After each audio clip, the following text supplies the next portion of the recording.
Break کے بعد ایک بار پھر آپ کی خدمت میں حاضر ہیں، بقیہ سوالات آگے خدمت میں پیش کرتے ہیں۔ سلام علیکم السلام، میرا سوال ہے کیا اذان سننا ضروری ہے پھر نماز سٹارٹ کرنا؟ اس سلسلے میں بات یہ ہے کہ نماز ذکر الہی ہے اور اس کو غور سے سننا تو ضروری ہے، بلکہ بہترین ثواب ہے۔ لیکن اگر ایسا سوال ہے کہ جب تک اذان نہیں ہوگی تب تک نماز نہیں پڑھ سکتے، ایسا نہیں ہے۔ جیسے ہی اذان شروع ہوتی ہے، آپ کو کہیں جانا ہے، کوئی جلدی ہے، تو آپ اپنی نماز پڑھ سکتے ہیں، لیکن بہت ثواب ہے اس نماز کا جو اذان و اقامت کے ساتھ پڑھی جاتی ہو۔ آپ کی خدمت میں ایک روایت پیش کرتے ہیں، اور وہ روایت یہ ہے کہ جب مؤذن اذان کہتا ہے اور اس وقت ہم مؤذن کے ساتھ تکرار کرتے ہیں، ثواب الاعمال اور عقاب الاعمال میں یہ روایت موجود ہے، تو امام جعفر صادق علیہ السلام نے فرمایا کہ جب مؤذن یہ کہتا ہے اللہ اکبر، اور جن کانوں میں یہ صدا جاتی ہے اللہ اکبر، اور وہ تکرار کرتے ہیں اللہ اکبر، تو امام نے فرمایا جتنے لوگ وحدانیت خدا کا اقرار کر چکے ہیں ان کے برابر، اور جتنے لوگ اقرار نہیں کیے ہیں ان کے برابر، یعنی گویا تمام عالم انسانیت کے برابر مؤذن کے ساتھ نماز کی اذان کی تکرار کا ثواب ملے گا۔ اور ایک چیز اور بھی بیان کرتے ہیں قرآن مجید کی روشنی میں، وہ یہ ہے کہ پیغمبر اسلام کے زمانے میں ایسا ہوا کہ کچھ لوگ جو ہے نماز جماعت ہو رہی تھی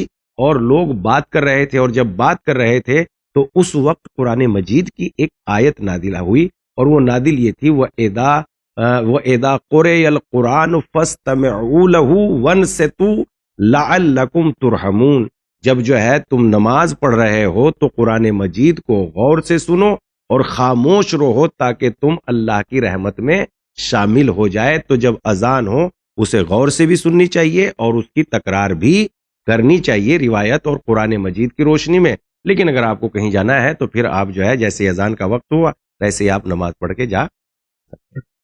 السلام علیکم۔ وعلیکم السلام، میرا سوال یہ ہے کہ مرحومین کے لیے فاتحہ کرتے ہیں، اس وقت جب پکوان رکھنے کے بعد سورہ پڑھنے پہلے گھر کے دروازہ کھول دیتے ہیں، تو ایسا کیوں کیا؟ مرحومین کو فاتحہ کا ثواب گھر دروازہ بند ہونے پر نہیں پہنچتا کیا؟ ویسے ہی شب برات کے وقت فاتحہ دینے سے پہلے گھر کے دروازے کھول دیے جاتے ہیں، یہ فاتحہ کا دروازہ کھولنے سے کیا مراد ہے؟ اللہ حافظ، گجرات سے سوال ہے۔ یہ بھی ایک رسم ہی ہو سکتی ہے کسی علاقے کی یا کسی جگہ کی، رسم سے زیادہ اس کی کوئی اسلام میں حیثیت نہیں ہے۔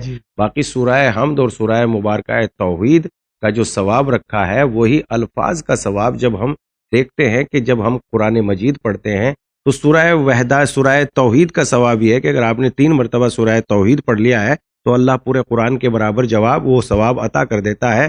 تو اسی قرآن مجید سوروں کے پڑھنے کا ثواب ہے، جس حالت میں ہے، بیٹھے ہوں تو بیٹھ کے، کھڑے ہو گئے تو کھڑے، جنگل میں باہر ہے، کوئی دروازہ کھولنے کی ضرورت، بند کرنے کی ضرورت نہیں ہے۔ شکریہ۔ میرا سوال یہ ہے کہ سلام کرنے کا صحیح طریقہ بتائیے۔ لوگ السلام علیکم بولتے ہیں، وہ غلط ہے، ایسا میں نے مولانا صاحب سے سنا ہے، تو کس طرح صحیح ہے سلام؟ یہ آنند ڈسٹرکٹ گجرات سے، انہوں نے خیر یہ سنا ہوگا، جیسے پہلے عرض کر چکا ہوں میں کہ بہت سے لوگ السلام علیکم کہتے ہیں جی، ورنہ یہ جو طریقہ انہوں نے سلام علیکم، یہ تو صحیح ہے۔ صحیح۔ سلام علیکم۔ آپ ایک بار پھر بتا دیکھیے قرآن مجید میں جو سلام کرنے کا طریقہ، وہ ہم آپ کی خدمت میں، قرآن نے جو سلام کا لفظ استعمال کیا ہے وہ بہت زیادہ جگہ پہ، مثلا قرآن مجید میں ارشاد ہوتا ہے اللہ تعالیٰ کا سلام علی نوح فی العالمین، عالمین میں نوح پہ سلام ہو، سلام علی ابراہیم، سلام علی موسیٰ، سلام علی ہارون، سلام علی آل یاسین۔ تو یہ تو نبیوں پہ سلام بھیجا ہے۔ اس کے بعد جو ہے قرآن مجید میں سلام کا طریقہ سلام علیکم ہی بتایا گیا ہے۔ قرآن مجید میں ارشاد ہوتا ہے، اللہ نے ارشاد فرمایا والملائکۃ یدخلون علیہم من کل باب سلام علیکم۔ ان کے اوپر یعنی جنت والوں کے اوپر، جب جنتی جنت میں چلے جائیں گے تو ان کے اوپر ہر دروازے سے، جنت کے ہر دروازے سے ملائکہ داخل ہوں گے۔ والملائکۃ یدخلون علیہم من کل باب، ہر دروازے سے جو ہے ملائکہ داخل ہوں گے، اور جب وہ ملائکہ داخل ہوں گے تو کہیں گے سلام علیکم، تم پر سلامتی ہی سلامتی ہو۔ تو قرآن مجید کی روشنی میں سلام کا صحیح طریقہ یہ ہے کہ آپ کہیے سلام علیکم یا کہیے السلام علیکم۔ السلام علیکم۔ یہ جب ہم کسی لفظ پہ الف لام داخل کر دیتے ہیں تو اس پر تنوین نہیں آتی۔ اچھا، اسی کے ساتھ میں علماء بیان فرماتے ہیں کہ یہ جو سلام علیکم ہے اس کا دوہرا ثواب ہے، تو سلام کا ثواب، دوسرا قرآن کے ایک آیت کی تلاوت کا ایک ثواب. آیت کی، اور اس کے علاوہ ایک جی چیز اور بھی ہے، غربی زبان میں ایک چیز ہوتی ہے معرفہ اور نکرہ. جی نکرہ یعنی عام عام عام، اس میں کوئی خصوصیت نہیں پائی جاتی. جی نکرہ عربی زبان میں اس کو کہتے ہیں جس میں کوئی خصوصیت نہیں پائی جاتی، لیکن معرفہ اس کو کہتے ہیں جس میں کوئی خصوصیت پائی جائے. اگر ہم نے السلام علیکم کیا تو گویا کسی کو خاص کر کے ہم نے سلام کیا ہے، لیکن اگر ہم نے کہا السلام علیکم تو ہمارا سلام سب کے لیے ہے. السلام علیکم. علیکم السلام. شہادت دن سورہ فاتحہ کی مجلس ہو سکتی ہے، یعنی فاتحہ کی مجلس کسی کے اصالہ ثواب کی مجلس ہو سکتی ہے؟ دیکھیے، ہو سکنے میں تو کوئی حرج نہیں ہے، لیکن خود انسان کی عقیدت کیا کہتی ہے. معصوم کا غم منائے کہ اپنے مرحومین کا غم منائے؟ جی معصوم کا غم منائے، اور اصال ثواب کے لیے فاتحہ پڑھنے میں کبھی کسی وقت کوئی حرج ہے ہی نہیں. جی ہو سکتی شکریہ. السلام علیکم. علیکم السلام. فرام دہرادون. ہم کو یہ پوچھنا ہے کہ ہم اپنی بیٹی کو روز زیارت عاشورہ، سورہ رحمان، واقعہ مزمل، تکاثر، ملک، دعائے نور، فاتحہ وغیرہ وغیرہ صلوات کی تسبیح سب پڑھتے ہیں بخشنے کے لیے، ان سب کا ثواب اس کو روز ملے گا یا ایک بار ہی ملے گا؟ دیکھیے، اگر آج انسان کو کسی چیز کی آج ضرورت ہے تو وہ آج ہی ملنی چاہیے، تبھی اس کے کام کی ہے. ورنہ پھر جب اگر وقت ضرورت نکلنے پہ ملتی ہے تو پھر اس کے کام کی نہیں ہے. تو مردے کو ہر وقت جو ہے ہر ثواب کی ضرورت ہوتی ہے. تو خدا وند عالم جیسے ہی آپ میت کے لیے کوئی تحفہ بھیجتے ہیں، نام خدا، صلوات اور فاتحہ سے بہتر میت کے لیے کوئی تحفہ نہیں ہے، یا اس کی طرف سے کسی غریب و فقیر کو کھانا کھلانا یا کپڑا پہنانا. جیسے ہی آپ اس کے لیے کچھ کرتے ہو ویسے ہی میت کو اس کا فوراً فائدہ پہنچ جاتا ہے. بہت بہت شکریہ. السلام علیکم. وعلیکم السلام.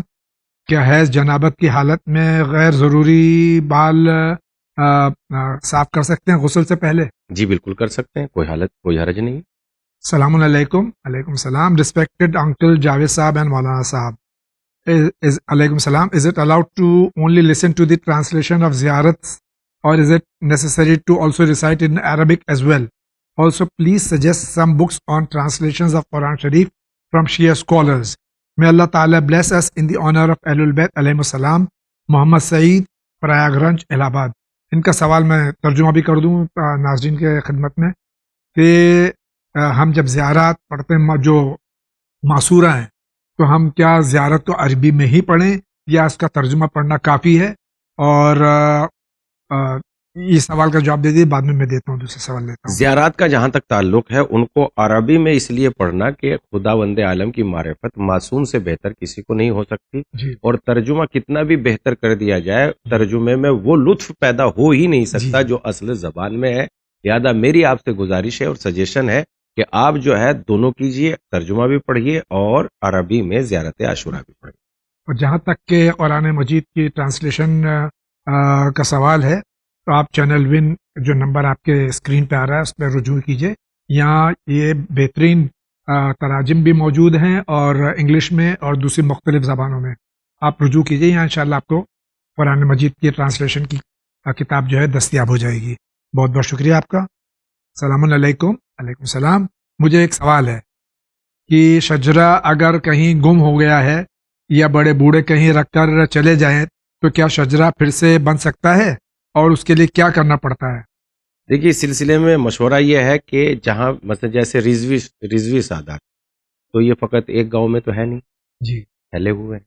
تو اگر کسی ایک جگہ سے گم ہو گیا ہے تو جن بزرگوں سے متعلق ان کا شجرہ چل رہا ہے ان کی طرف یہ رجوع کر کے اپنے شجرے کو حاصل کر سکتے ہیں. شکریہ. السلام علیکم. علیکم السلام. مجھے کچھ ضروری کوشچن کرنے ہیں، پلیز گائیڈ کریں مجھے کوشچن کہاں پر لکھ کر سینڈ کرنا ہے. ابھی جو آپ نے یہ بھیجا اسی طرح سے آپ سوالات بھیج دیجیے، واٹس ایپ ٹیکسٹ میسیجز کے ذریعے، آڈیو کے ذریعے سے، ٹیلی فون کے ذریعے سے آپ سوالات بھیج سکتے ہیں. انشاءاللہ سوالات آپ بھیجیے، آپ کے سوالات ہم اپنے پروگرام میں شامل کریں گے. السلام علیکم مولانا صاحب. میرا سوال یہ ہے کہ کیا لال نمک سرہانے رکھنا تاکہ جادو یا نظر بد سے بچیں، یا لال مرچ سے نظر اتارنا، یہ سب اسلام میں ہے؟ ہمارے امام ان سب کے بارے میں کیا فرماتے ہیں؟ یہ سب ایک رسم و رسومات ہے اور توہمات ہے، کہنے والی بات ہے. نہ لال مرچ سے وہ نظر اترتی ہے اور نہ لال نمک سے نظر اترتی ہے، اس کا کوئی تعلق نہیں ہے۔ سورہ مبارکہ قلم کی آخری آیت ہے۔ اگر نظر اور نظر بد کا کوئی وہم ہو گیا ہے تو سورہ مبارکہ قلم کی آخری آیت کی تلاوت کرے، انشاءاللہ نظر بد سے محفوظ رہے۔ انشاءاللہ۔ بہت بہت شکریہ۔ السلام علیکم۔ وعلیکم السلام۔ میرا سوال یہ ہے کہ زیارت عاشورہ میں جو 100 سلام اور 100 لعن ہے، ہم اسے کم زیادہ پڑھ سکتے ہیں؟ اس سوال کا جواب یہ ہے کہ 1 مرتبہ، 2 مرتبہ، 10 مرتبہ، جتنی آپ میں طاقت ہے اتنی مرتبہ آپ پڑھ سکتے ہیں، مگر ہمارے بزرگ علماء کی شان یہ ہے کہ وہ 100 مرتبہ ہی پڑھتے تھے۔ السلام علیکم۔ وعلیکم السلام۔ مولانا، مردوں کو خط کتنا رکھنا چاہیے؟ جی، یہ یا بیئرڈ رکھنے پر کیا حکم ہے؟ داڑھی رکھنے پر کیا حکم ہے؟ داڑھی تو شریعت اسلام میں واجب ہے، اس کو بالکل مڈایا نہیں جا سکتا۔ جی، آپ کو ہر صورت میں داڑھی رکھنی ہے۔ اب رہی خط کی بات کہ خط کتنا رکھنا چاہیے، تو شریعت میں اس کا تعلق اتنا ہے کہ 40 قدم سے آپ کی داڑھی دیکھنی چاہیے۔ اگر اس سے چھوٹی ہے تو صحیح نہیں ہے، اتنی برابر کہ اگر بہت زیادہ آپ بڑی رکھنا چاہتے ہیں تو 1 مشت کے برابر رکھ سکتے ہیں، اور اتنی بڑی نہ ہو جائے کہ مثلا انسان کی خوبصورتی ظاہر نہ ہو۔ السلام علیکم۔ وعلیکم السلام۔ جناب، I have a question from you for you G, that if someone abuses the Shia of Ali ibn Abi Talib or uses any wrong words, then how should I react as a Shia? Should I get angry or should I remain silent? اگر کوئی شیعہ نے حضرت امیر المومنین علیہ الصلوۃ والسلام کو گالی دے، برا بھلا کہے، تو ہمیں پلٹ کے وہی انداز اپنانا چاہیے یا خاموش ہو جانا چاہیے؟ دیکھیے، وہ انداز اختیار کرنے کا تو حکم شریعت میں بالکل نہیں ہے۔ برائی کا جواب برائی سے نہیں دیا جا سکتا۔ جی، قرآن مجید میں بہت ساری ایسی آیت ہیں جو ہمیں یہ بتاتی ہے، جیسا کہ ارشاد ہوتا ہے وَيَزْرَعُونَ بِالْحَسَنَةِ السَّيِّئَةَ۔ عقل مند لوگ وہ ہیں جو برائی کو نیکی سے جی، عقل مند لوگ وہ ہیں جو برائی کو نیکی سے دفع کرتے ہیں۔ ادفع باللتی ہی احسن، یعنی اچھی روش سے آپ برائی کو ختم کر سکتے ہیں۔ عباد الرحمن الذین یمشون علی الارض ہونا اذا خاطبهم الجاہلون قالوا سلاما۔ رحمان کے بندے وہ ہیں جب وہ زمین پہ چلتے ہیں تو آہستہ چلتے ہیں۔ آہستہ کا مطلب یہ ہے باوقار چلتے ہیں، جی، نہ کہ اپنے قدموں کو جی، دھیرے دھیرے اٹھاتے ہیں، باوقار چلتے ہیں۔ اور جب ان سے جاہل یعنی وہ لجوج قسم کے لوگ جنہیں جو صرف توہین کرنا جانتے ہیں، وہ اذا خاطبهم الجاہلون قالوا سلاما، اور جب وہ ان سے جاہل خطاب کرتے ہیں تو وہ بزرگانہ انداز میں گزر جاتے ہیں، جی، ان کا جواب نہیں دیتے۔ تو ان سے گزارش ہے کہ گالی کا جواب اسلام میں گالی نہیں ہوتا، بزرگانہ شان سے نظر انداز کر دیجئے، خدا اس کی بھی جزا دے گا اور انشاءاللہ ایسا کرنے والوں کی بھی اصلاح ہو جائے۔ شکریہ آغا۔ السلام علیکم۔ وعلیکم السلام۔ آغا جان، میرا سوال یہ ہے کہ جب ہم لمبے سفر پر جاتے ہیں تو ریل گاڑی میں کسی نامحرم کے ساتھ ٹچ ہوتا ہے، اس صورت میں ہمیں کیا کرنا چاہیے؟ دیکھیے، انسان کے اوپر نیت کا تعلق ہے۔ آپ جو ہے مثلا کس نیت سے ایسا ہوتا ہے، اگر انجانے میں ایسا ہو جاتا ہے تو کوئی حرج نہیں ہے۔ جی، اگر آدمی جان بوجھ کے ایسا کر رہا ہے بہرحال حرام ہے اور اس کی سزا بہت ناک۔ شکریہ۔ میں یو پی سے ہوں۔ مفتی صاحب، آپ سے ایک سوال پوچھنا ہے۔ کسی نے مجھ کو بھانجی کی شادی کے لیے 28واں پارے میں سورہ حشر اور سورہ ممتحنہ پڑھنے کے لیے بتایا ہے، کیا یہ صحیح ہے؟ یا آپ بتائیں کہ میں کیا پڑھوں کہ میری بھانجی کی شادی اچھی جگہ اور اچھے انسان سے ہو؟ میں نے پہلے بھی آپ سے یہ سوال کیا تھا، اللہ آپ کو جزائے خیر دے۔ جن سوروں کا انہوں نے نام تحریر کیا ہے سورہ ممتحنہ اور دوسرا سورہ، اس کا پڑھنا شادی کے لیے ٹھیک ہے، یعنی اس نیت سے، لیکن ایک ہم کلیہ قانون آپ کی خدمت میں بتا دیتے ہیں، چونکہ یہ سوال ہمارے پاس بھی آتا ہے، بھئی یہ ہو گیا تو کیا پڑھیں، وہ ہو گیا تو کیا پڑھیں۔ ہم ایک بات آپ کی خدمت میں عرض کرتے ہیں، قرآن مجید میں اللہ نے جناب نوح علیہ السلام پر وحی نازل کی، فَاصْنُعِ الْفُلْکَ بِأَعْیُنِنَا، ہماری نگاہوں کے سامنے کشتی بناؤ۔ اور جب وہ طوفان آ گیا تو اللہ نے اس پانی میں جب کشتی چل رہی تھی تو جناب نوح علیہ السلام سے کہا، اے نوح علیہ السلام، جب آپ رکنے کی نیت سے بسم اللہ پڑھو گے تو یہ کشتی رک جائے گی، اور جب چلنے کی نیت سے بسم اللہ پڑھو گے تو یہ کشتی چل جائے گی۔ قرآن میں ارشاد ہوتا ہے بسم اللہ مجریہا و مرساہا، جب روکنے کی نیت سے پڑھتے تھے تو رک جاتی تھی، اور جب چلنے کی نیت سے پڑھتے تھے تو میری گزارش یہ ہے اس طریقے کے کوشچن کرنے والوں سے، آپ قرآن مجید کو بسم اللہ کو بھی یا کسی بھی سورے کو بھی جس نیت سے پڑھو گے وہ نیت کے تحت آپ کا کام انشاءاللہ 100% ہوگا. انشاءاللہ. شکریہ. آگے بڑھتے ہیں. السلام علیکم. علیکم السلام. اظہر رشید فرام بھوپال. سوال ان کا یہ ہے، نماز قضاء عمری میں ہمیں صرف فرض نماز ادا کرنی ہے یا سنت و نوافل بھی؟ جو چیز اللہ سبحانہ و تعالیٰ نے خود ہی نوافل قرار دی ہے جی ان کو آپ کو ادا کرنے کی ضرورت نہیں ہے، بس فرض نمازیں ادا کرنی ہے قضاء. شکریہ.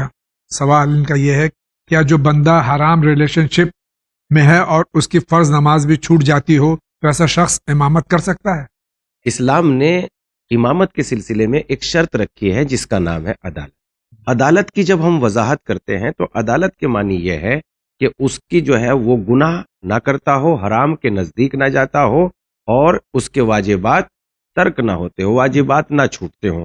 لیکن اب رہی یہ بات جو یہ کہہ رہے ہیں کہ غلط ناجائز ریلیشن شپ، تو یہ بات بھی صحیح نہیں ہے، اس لیے کہ جو طریقہ اسلام نے اختیار کیا ہے کہ جب تک کہ آپ ایسے نہ دیکھ لو جس طریقے سے سرمے میں سلائی ہوتی ہے، آپ اس وقت تک کسی کے سلسلے میں یہ بات نہیں کہہ سکتے کہ اس نے جو ہے زنا کیا ہے یا غلط کیا ہے. اچھا ٹھیک ہے، پھر آپ ہی کی بات نہیں مانی جائے گی کہ صاحب آپ نے دیکھ لیا تو کافی ہے، پھر آپ 4 گواہ بھی لے کے آئے ایسے جنہوں نے بالکل ویسے ہی دیکھ رکھا ہو. تو اس اعتبار سے جو شریعت کا طریقہ ہے زنا کے ثابت ہونے کے سلسلے میں، اس طریقے سے زنا ثابت ہو ہی نہیں سکتا. اور پھر جب یہ کہہ رہے ہیں کہ مثلا امامت کرتا ہے تو یقینی صورت میں یہ بھی بات ان کو معلوم ہوگی کہ نکاح کس صورت میں جب سارے حدیں توڑنے کے لیے انسان تیار ہو جاتا ہے، پھر شریعت اپنے سارے قانون اٹھا لیتی ہے اور اس کو اجازت دے دیتی ہے. تو اس اعتبار سے زنا کا کوئی تصور اگر اس حد تک پہنچا ہوا ہے آدمی کہ وہ جو ہے جماعت کرا سکتا ہے، تو پھر زنا کا تصور نہیں ہے. اور اگر زنا کا تصور ہے تو یہ شرائط ہے، اگر اس کی قضا چھٹ رہی ہے تو عدالت سے ساقط ہو گیا اور پھر جماعت نہیں کرا سکتا. شکریہ. میرا سوال ہے کہ ہم لوگ جانتے ہیں کہ قبر میں 3 سوال ہوں گے، جس میں تیسرا سوال ہے آپ صلی اللہ علیہ وآلہ وسلم کے چہرے مبارک دیکھنا، کیا یہ صحیح ہے؟ دیکھیے، چہرہ مبارک صلی اللہ علیہ وسلم کا دیکھنا، یہ اس کے سلسلے میں یہ کہہ رہے ہیں کہ جو لوگ اس کے ہمارے نبی سے پہلے آئے ہیں تو ان کی امت میں آئے ہی نہیں ہے، تو وہ کس طریقے سے ہمارے نبی کی نبوت؟ تو اس کا جواب یہ ہے کہ ہمارے نبی سے پہلے جتنے بھی نبی آئے ہیں انہوں نے ہمارے نبی محمد مصطفیٰ صلی اللہ علیہ وآلہ وسلم کے آنے کی خبر دی ہے، آنے کی بشارت دی ہے، اور ان کا اقرار لیا ہے کہ ان کا اقرار کرو. ہمارے بعد ان پر بھی لازم تھا کہ یہ آخری نبی کا اقرار کریں جتنے بھی نبی آئے ہیں. اور خود قرآن مجید میں بھی یہ بات موجود ہے، الذین یتبعون الرسول النبی الامی الذی یجدونہ مکتوبا عندہم فی التوراۃ والانجیل. یعنی اس کا مطلب یہ ہے کہ جو لوگ اس پیغمبر کی اتباع کرتے ہیں جس نے کسی کے سامنے زانو ادب طے نہیں کیا، جس کا ذکر توریت میں بھی ہے، زبور میں بھی ہے، انجیل میں بھی ہے، اور پھر اس کے بعد جناب عیسیٰ علیہ السلام کہہ رہے ہیں کہ من بعدی اسمہ احمد، میرے بعد ایک ایسا نبی آئے گا جس کا نام احمد ہوگا. تو تمام نبیوں پر اور تمام کتابوں میں ہمارے نبی محمد مصطفیٰ صلی اللہ علیہ وآلہ وسلم کا ذکر موجود ہے. لیکن اگر اس کے باوجود بھی کوئی اتنا جاہل ہے کہ نہیں، اس تک ذکر نہیں پہنچ سکا اور ان کا تذکرہ نہیں آ سکا، تو اس سے قبر میں اسی نبی کا سوال ہوگا جس نبی کے زمانے میں یہ موجود تھا. شکریہ. میرا نام شہزاد عالم، بہار، جی بلوا سے سوال کر جی کالیا گنج. جی میں ایک ہوٹل پر کام کرتا ہوں تو مجھے پلیٹ بھی کبھی دھونا پڑ جاتی ہے، یعنی پانی سے ناپاک ہو جاتی ہے تو اسے پاک کرنا پڑتا ہے. میں نے پلیٹ دھویا تو ناپاک ہو جاؤں گا، یا اگر میں نے اچھی طرح سے صابن سے دھو کر، یعنی میں مختصر کر دوں کہ پلیٹ اگر کوئی نجس ہو گئی ہے تو انہوں نے پلیٹ کو اگر پاک کیا، دھو کے پاک کیا، تو ان کے ہاتھ کو ہی پاک کرنا ضروری ہے؟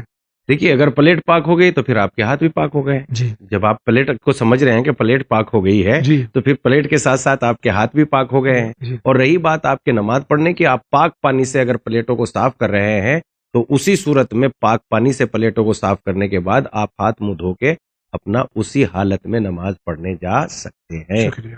وضو کر کے. وضو کر کے. جی. السلام علیکم مولانا صاحب، میرے بھائی بہن کی شادی ہو جائے، کوئی دعا بتا دیجیے.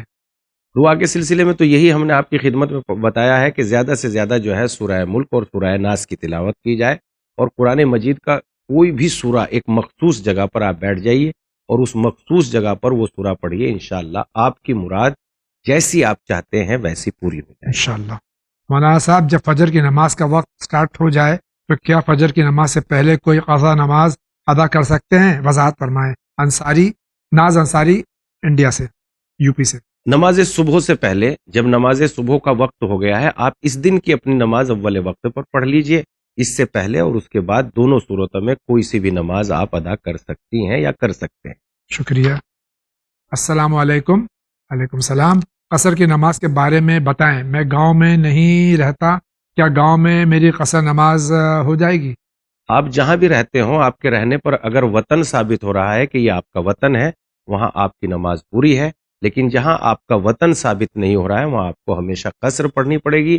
یا آپ اتنے لمبے سفر پہ ہو جہاں آپ کا 10 دن یا 10 دن سے زیادہ رہنے کا ارادہ ہو، وہاں آپ کو مکمل نماز پڑھنی ہے. لیکن آپ اگر اپنے وطن میں ہیں تو نماز قصر نہیں ہوگی. آپ اگر وطن تصور کرتے ہیں اس کو، وطن ہاں بہت سے لوگ جیسے میرا وطن ہے، اگر میں نے ترک وطن کر دیا اور اب فیوچر میں میرا کوئی ارادہ نہیں ہے، تب میں وہاں قصر ہی پڑھوں گا 10 دن سے کم کا قیام ہے؟ نہیں. اس کے سلسلے میں یہ ہے، وطن یعنی توطن، رہنا ثابت ہو، آپ کا رہنا ثابت ہو. جی. جب آپ مثلا اپنے سوال میں کہہ رہے ہیں کہ میں نے اپنے وطن کو ترک کر دیا ہے، جی، تو جہاں آپ نے ترک کر دیا ہے وہ تو ترک ہو گیا، جہاں آپ رہ رہے ہیں وہی آپ کا وطن ہے. شکریہ. میرا ایک سوال ہے، میں ایک ایسے نان مسلم ایریا گاؤں میں رہتا ہوں جہاں میرے لیے داڑھی رکھنا مشکل ہو رہا ہے، لیکن میں نے 4 سال سے بیڈ رکھی ہوئی ہے اور انشاءاللہ شیو نہیں کروں گا. لوگ کہتے ہیں یہ کٹر مسلمان ہے اور ہمیں ہمارے مذہب کے حساب سے گریٹ نہیں کرتا، تو ایسے میں میرے لیے کیا حکم ہے؟ میں کس طرح سے ان لوگوں کو گریٹ کروں اور صرف اور صرف نیت اس سے یعنی ان کا دل آزاری نہ ہو؟ مجھے کیا کرنا چاہیے؟ دیکھیے، دل آزاری نہ ہونے کی وجہ سے اسلام نے ہمیں بالکل قانون صاف ستھرے لفظوں میں پیش کر دیے ہیں، اور یہی ہے کہ آپ جو ہے اتنی سختی اختیار نہ کریں، بلکہ جتنی داڑھی کا رکھنا اسلام نے ضروری قرار دیا ہے آپ اتنی داڑھی رکھیے، اور باقی کو جو ہے صفائی کرانے میں کوئی حرج نہیں ہے.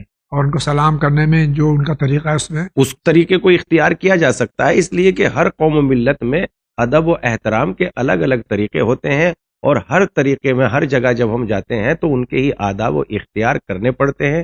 رسومات کی ادائیگی میں کوئی حرج نہیں ہے، جس سے شریعت میں ٹکراؤ نہ ہو. جی، جس سے شریعت کا ٹکراؤ نہ ہو. شکریہ.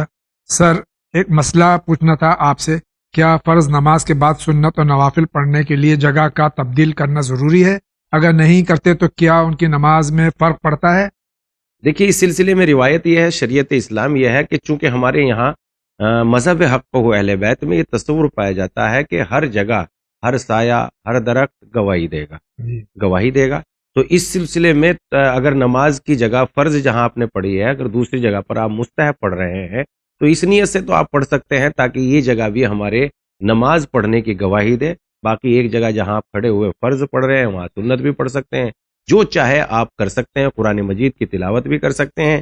مگر ایک باریکی اور ہے جو ہماری مذہب اس کی تشیع، جو مثلا ہماری شریعت اس کی اجازت دیتی ہے، وہ یہ ہے کہ گھر میں ایک جگہ ایسی بنائی جائے جہاں آپ نماز پڑھیں.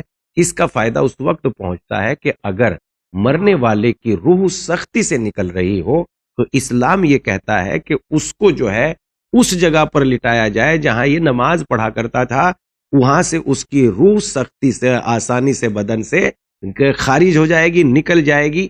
بس جگہ بدلنے کا یہی فائدہ ہے، اور شاید اسی کی طرف یہ اشارہ کروانا چاہتے تھے. بہت بہت شکریہ. ناظرین کرام، اسی کے ساتھ آج کے اس ایپیسوڈ کا وقت ختم ہوا چاہتا ہے. میں مولانا کا شکر گزار ہوں، تشریف لائے، سوالات کے جوابات دیے. انشاءاللہ ہم سب استفادہ حاصل کریں گے، اور آپ سے گزارش ہے کہ جس طرح میں نے عرض کیا، چینل ون مد نظر رہے، جو پیغام انسانیت، پیغام محمد اور آل محمد دنیا میں پہنچانے کی پوری کوشش کر رہا ہے، اس کی مدد کیجیے. آپ کا بہت بہت شکریہ جناب. آپ کا انشاءاللہ زندگی رہے پھر آپ سے ملاقات ہوگی. تب تک کے لیے اجازت دیجیے. وآخر دعوانا ان الحمد للہ رب العالمین.